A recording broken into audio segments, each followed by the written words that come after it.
Students, last class में हमने कुछ ग्राफ्स पढ़े थे, तो आई होप आपने ग्राफ से रिलेटेड क्वेश्चंस कंप्लीट कर लिए होंगे।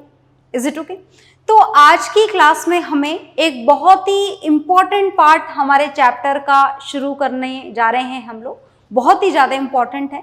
जो काम हम आज कर रहे हैं वो शायद आज तक हमने साइंस में नहीं किया है क्लास 8 तक, तो थोड़ा ध्यान से सुनिएगा आप। Is it okay? हम क्या करने जा रहे हैं, आखिर ऐसा कौन सा काम हम करने जा रहे हैं? देखो, मैथमेटिक्स में आप फॉर्मूले पढ़ते हो, कोई सा भी फॉर्मूला जैसे आपने पढ़ा, जो भी आपने पढ़ा, आपने a+b² पढ़ा, आपने ट्राइंगल का एरिया निकाला, आपने रेक्टेंगल का एरिया निकाला, सर्कल का एरिया निकाला, जो भी फॉर्मूलेज आपने पढ़े मैथमेटिक्स में, पढ़े या फिर पढ़ रहे हो, वो फॉर्मूलेज आपको डायरेक्टली बता दिए जाते हैं और आप उनको न्यूमेरिकल्स में डायरेक्टली अप्लाई कर देते हो। न्यूमेरिकल्स का मतलब आपके मैथमेटिक्स के क्वेश्चंस। पर फिजिक्स में हमारा काम थोड़ा अलग होता है। फिजिक्स में जो भी फॉर्मूला है, पहले तो आपको उस फॉर्मूले को डिराइव करना होता है, पूरी तरीके से पता लगाना होता है कि ये फॉर्मूला आखिर आया कैसे, और फिर उसके बाद में करने होते हैं आपको उस फॉर्मूले से रिलेटेड न्यूमेरिकल्स। तो काम जो है हमारा थोड़ा अलग है। तो इस काम को, फॉर्मूलेज को डिराइव करने के प्रोसेस को डेरिवेशन बोला जाता है, और हमें आज ऐसा ही काम करना है। हमें आज डेरिवेशन करना है, और जिस फॉर्मूले का हम डेरिवेशन करने जा रहे हैं वो हमको पहले से ही पता है। तो क्या मैं लिख दूं? Yes, it can be written. Question कई बार तो एग्जाम में भी गिवन होता है कि भाई आपको इस फॉर्मूले का डेरिवेशन करना है। ये फॉर्मूला है, हमें पहले से ही पता है, और अब हमें डिराइव करना है कि ये जो फॉर्मूला है ये आखिर आया कैसे। Is it okay? तो इस फॉर्मूले का आज हम डेरिवेशन करेंगे। ये फॉर्मूला मैंने आपके सामने लिख दिया है, और इस फॉर्मूले का एक नाम भी है, सुनिएगा ध्यान से। This is known as, this equation which is written there in front of you is known as first equation of motion. तो आज की क्लास आपके लिए बहुत इंपॉर्टेंट है, बहुत ध्यान से सुनिएगा, क्योंकि आप बिल्कुल एक नया पार्ट पढ़ने जा रहे हो साइंस के अंदर। Is it okay? So listen to me very carefully. हम ये जानने जा रहे हैं कि ये फॉर्मूला आखिर आया कैसे। Is it okay? इसको डेरिवेशन बोलते हैं, डिडक्शन भी बोलते हैं, deduction of this expression. Is it okay? तो इस इक्वेशन को हम आज ऑब्टेन करेंगे, और ऑब्टेन करने के लिए हम एक ग्राफ की मदद लेंगे। तो हम पहले उस ग्राफ को बनाते हैं जिसकी मदद से हम इस इक्वेशन को डिराइव करने जा रहे हैं। बहुत ध्यान से सुनिएगा। Is it okay? बहुत ज़्यादा ध्यान से। तो ये ग्राफ मैं आपके सामने बनाने जा रही हूँ। बहुत सारे ग्राफ आप बना चुके हैं, ग्राफ से रिलेटेड आप क्वेश्चंस भी कर चुके हैं बहुत सारे। तो ध्यान से देखिएगा कि इस ग्राफ में क्या खास बात है। ये जो ग्राफ हम बनाने जा रहे हैं, this is velocity versus time graph. Velocity और टाइम के बीच में हम ग्राफ बनाने जा रहे हैं। बहुत ध्यान से देखना है ना। अगर हम ऐसा ग्राफ बना दें वेलोसिटी वर्सेस टाइम के बीच में, तो क्या ये आपका बनाया हुआ ग्राफ है? बिल्कुल बनाया हुआ ग्राफ है। ये जो ग्राफ हमने बनाया था, आपको याद होना चाहिए, this graph is for uniform positive acceleration. ये ग्राफ हमने किसके लिए बनाया था? यूनिफॉर्म पॉजिटिव एक्सीलरेशन के लिए। याद है ना? पॉजिटिव एक्सीलरेशन का मतलब तो याद है ना आपको? जब आपकी स्पीड सिर्फ और सिर्फ कम से ज़्यादा हो, इंक्रीजिंग ऑर्डर में जाए, तो उसको क्या बोला जाता है? उस कंडीशन में प्रोड्यूस्ड एक्सीलरेशन को बोला जाता है पॉजिटिव एक्सीलरेशन।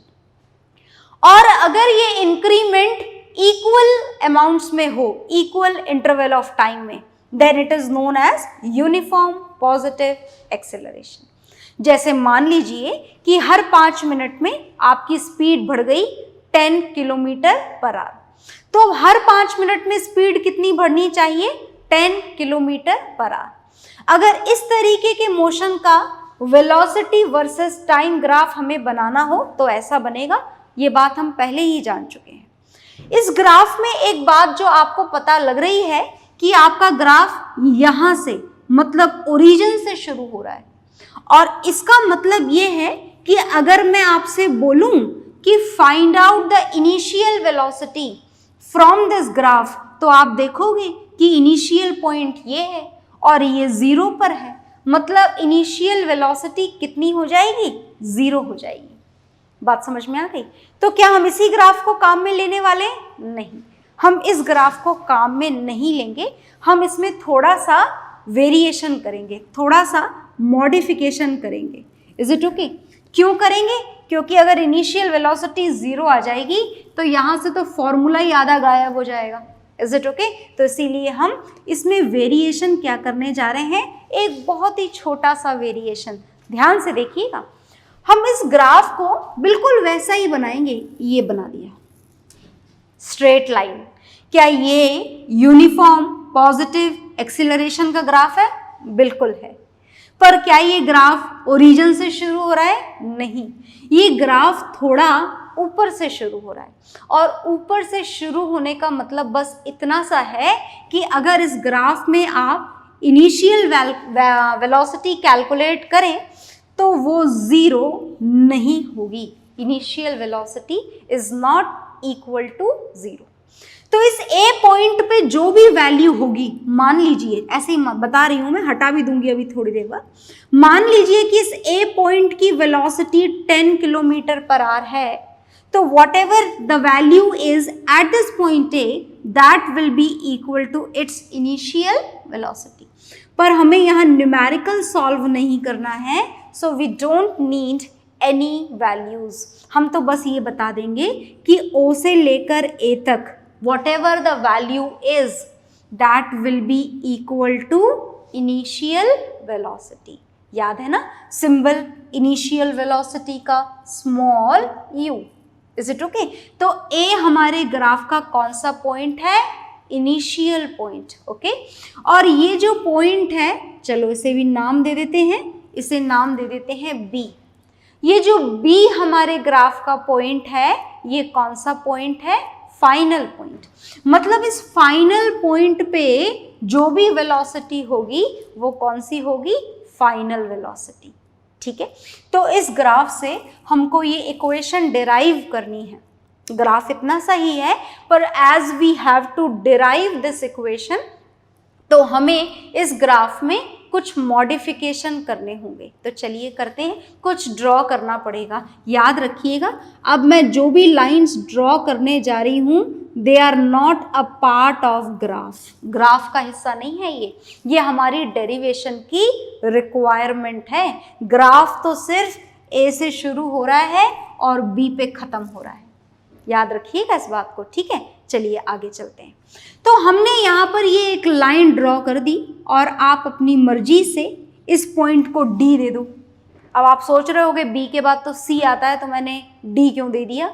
यहाँ पर सी के लिए एक और पॉइंट आने वाला है, देखिएगा ध्यान से।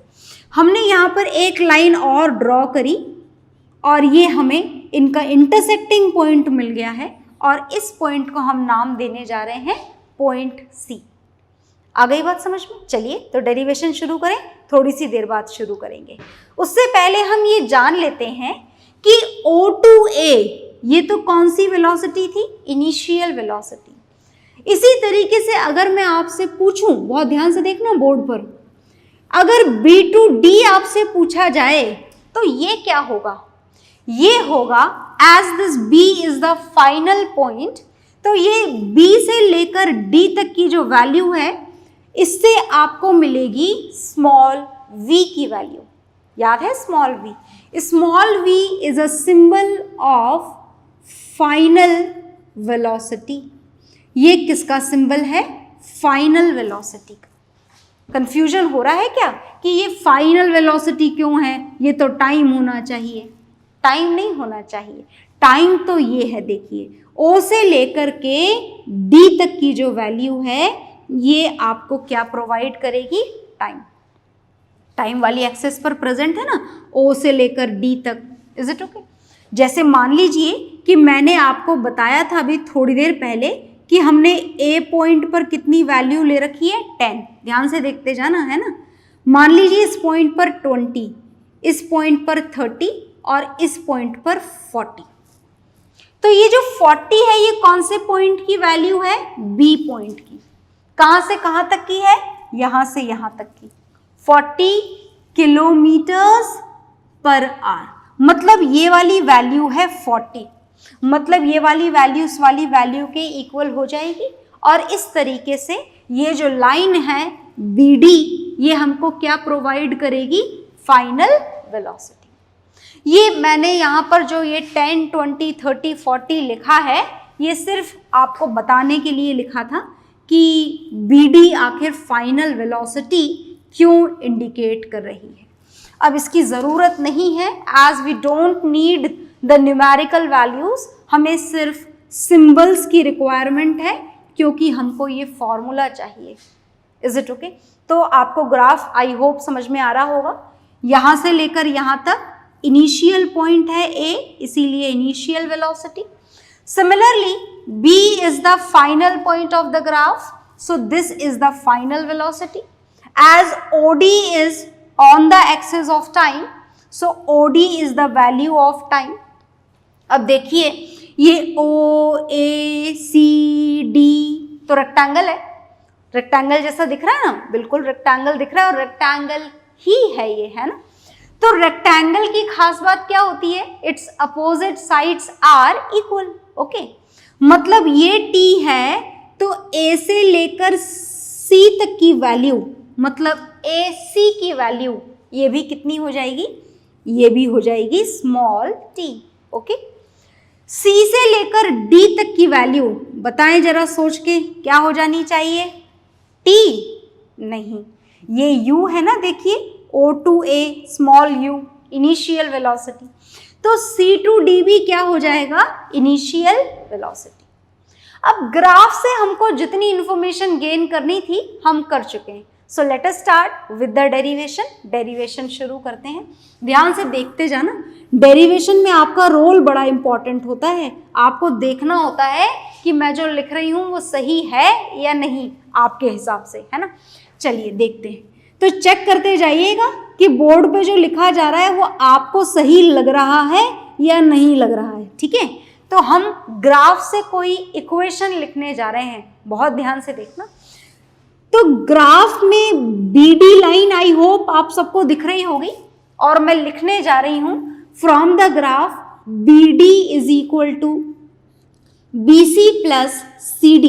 चेक कर लें आपको सही लग रहा है क्या, BD is equal to BC plus CD। मैं चेक करवा देती हूं आपको, देखिए ये लाइन है BD और मैं बोल रही हूं this line BD is equal to BC plus CD। सही बात है, बिल्कुल सही बात है। चलिए आगे देखते हैं। अब BD की वैल्यू आपको पता है क्या, लिखी हुई है कि हमारे पास में, yes it is there, it is equal to V। BC की वैल्यू भी पता है क्या हमको, नहीं। BC की वैल्यू पता है क्या, BC की वैल्यू अगर आप बोलना चाहते हैं कि BC is equal to V minus U, तो हम ये वैल्यू नहीं रखेंगे क्योंकि इससे हमको कोई इक्वेशन नहीं मिलेगी। आप करके देख लीजिएगा एक बार घर पे, है ना, तो हम वो नहीं लिखेंगे। CD की वैल्यू पता है क्या हमको, CD देखें जरा उधर से, मुझे दिख गई है CD की वैल्यू, आप भी जरा मैच कर ले, आपको दिख रही है क्या, CD is equal to U। बिल्कुल, इस इक्वेशन को हमें दोबारा काम में लेना है, so give this equation as equation number 1। हम इसको इक्वेशन नंबर 1 दे देते हैं, है ना जी। फर्स्ट इक्वेशन है ये, फर्स्ट इक्वेशन ऑफ मोशन तो नहीं है, है तो सही पर अभी में मिली नहीं है उस फॉर्मेट में। हाँ जी, तो अब हमको BC की वैल्यू की रिक्वायरमेंट है। अब कैसे कैलकुलेट करें, सुनिएगा ध्यान से। हमें ये BC की वैल्यू चाहिए, है ना। कैसे करें BC की वैल्यू को ऑब्टेन, कोई अंदाज़ा हमें लग नहीं पा रहा है। देखिएगा, ये वेलोसिटी टाइम ग्राफ है, कहाँ से शुरू हुआ, पॉइंट A से, कहाँ खत्म हुआ, B से, है ना। और हमारी इक्वेशन में ये एक्सीलरेशन आ रहा है, मतलब ये बात है कि हमें वेलोसिटी टाइम ग्राफ से एक्सीलरेशन कैलकुलेट करना है। कर सकते हैं क्या? यस, वी डिड इट, हमने किया है बहुत बार। हम एक्सीलरेशन कैलकुलेट करेंगे वेलोसिटी टाइम ग्राफ से, और उसका फॉर्मूला हमें याद है। एक्सीलरेशन की कैलकुलेशन के लिए हमें वेलोसिटी टाइम ग्राफ का क्या निकालना पड़ेगा? स्लोप। याद है ना आपको? वेलोसिटी टाइम ग्राफ के स्लोप से क्या मिलता है? एक्सीलरेशन। और स्लोप कैसे निकलता है? स्लोप का फॉर्मूला तो हमेशा फिक्स होता है। क्या होता है? Perpendicular upon base.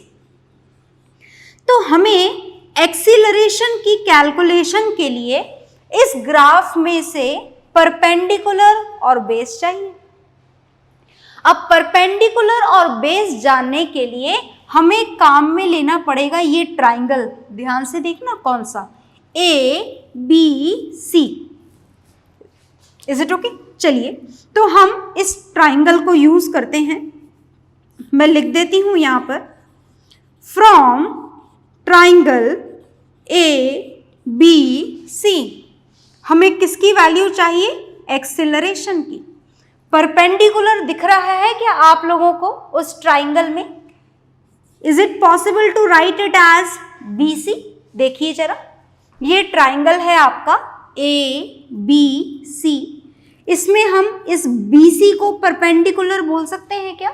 बिल्कुल बोल सकते हैं। और इस AC को बेस बोल सकते हैं क्या? बिल्कुल बोल सकते हैं। तो हमारे पास में एक्सीलरेशन का फॉर्मूला आया BC अपॉन AC। इनकी वैल्यूज रखते हैं। चलिए देखिएगा ध्यान से, हमें एक्सीलरेशन की वैल्यू चाहिए और BC की वैल्यू तो हमें पता नहीं है, वही तो जानने के लिए हम सारा काम कर रहे हैं। ठीक है, AC की वैल्यू दिख रही है क्या आपको बोर्ड पर से, ग्राफ में से? AC क्या है? AC T।